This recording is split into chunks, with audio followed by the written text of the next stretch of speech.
Hi, if you're subscribed to this channel, it's probably because of this one video. I know I promised a tutorial a long time ago, but I never really got to do it.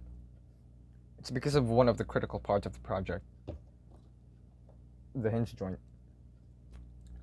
These tiny things are what separate a good figure from a bad one. In this video, I'm gonna compare all of these and see which ones I should use when I finally finish this thing. Alright, before we do that, I'm gonna go over the joints that will be in this video. Version 1, the body is cubic for some reason. The knuckle is made out of a short strip of paper with hot glue, and the pin is using a wooden dowel. Version 2. The body uses 3 short popsicle sticks superglued together as the body and the knuckle, and uses a rolled up piece of paper with hot glue as a pin. Version 3. The body and knuckle are made up of rolled paper put together using superglue and uses a dowel as a pin. Version 3B is the same, except I used a pair of pliers to compress the dowel so that it shrinks less. The body and the knuckle are made the same way from this point onward, and only the pins differ. So this one uses a piece of paper rolled up and put together with superglue. This is just a bunch of toothpicks grouped together in a specific shape so that it should have more friction. And this one is just a plastic straw filled with hot glue. I'll be showing you how well they work before and after putting them through a stress test. There will be 4 subtests done to test them out: the bend test, the scissor test, the flick test, and the figure weight test. Let's begin with the pre-stress test. Alright. This one is the bend and scissor test. The version 1 was really tight and difficult to bend, either because of some hot glue helped with the friction or I somehow made the knuckle tight. It was pretty much stiff. Version 2 was also tight, but due to an error I made. It does, however, bend a little if some weight is added. Version 3 had a joint that was fine and one that was really tight. It was still solid though. Version 3B just felt nice and it was pretty much perfect. Not too tight and not too loose, and only bends with weight if shaken. The paper pin felt smooth and it's a bit loose. The toothpicks felt a little bit ratchety, which what I was going for at the beginning, but I realized that was a bad idea later on because it limits movement. And the straw pretty much felt fine and similar to version 3B. Now I'll do the flick test. Version 1 moved only so slightly, not noticeable if you don't pay attention. Version 2 moved bit by bit. Both version 3s and the paper and toothpick pins moved significantly in the first flick, to my surprise. The straw moved, but it bounces back. Now we do the figure weight test.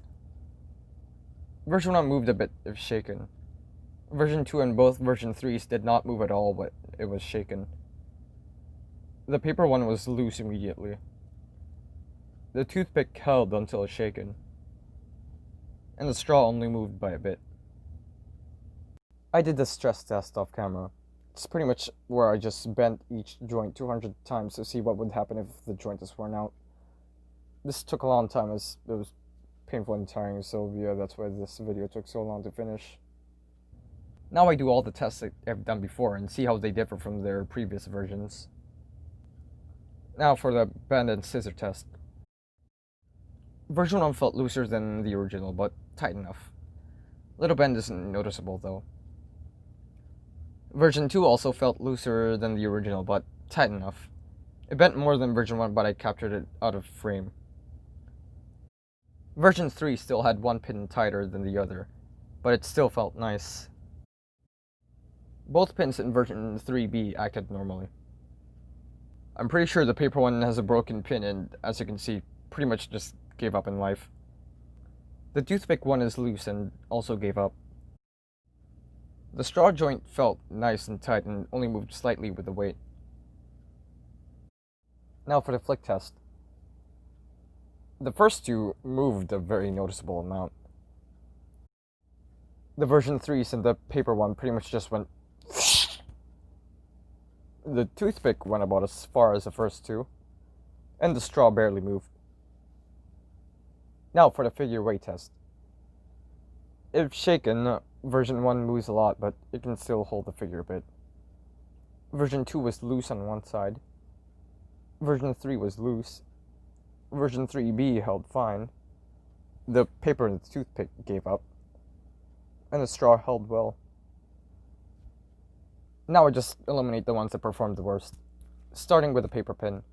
Using paper as a pin isn't really a good idea because it wears out easily. The torn up paper gets stuck between the pin and the knuckle and makes the joint hard to rotate. That reasoning could also be applied to version 2. And also, it's really difficult to make the body as it requires a lot of patience, and if you drill the hole wrong, it could break the joint later on in its lifetime. Also, sharp wood on paper isn't good as that wears out too. Next up is a toothpick. Early on, it will limit your movement, and later on, it will become very loose. Using unmodified wooden dowels is kinda mixed. If you don't plan on making a figure that you'll constantly mess around with, then you could probably just use a regular one. They wear out easily because they get smaller the more you use them. The two best options will be the straw pin and the compressed dowel pin, as they wear out the least. So yeah, I guess I should make a tutorial soon, an actual one, and finish the figure.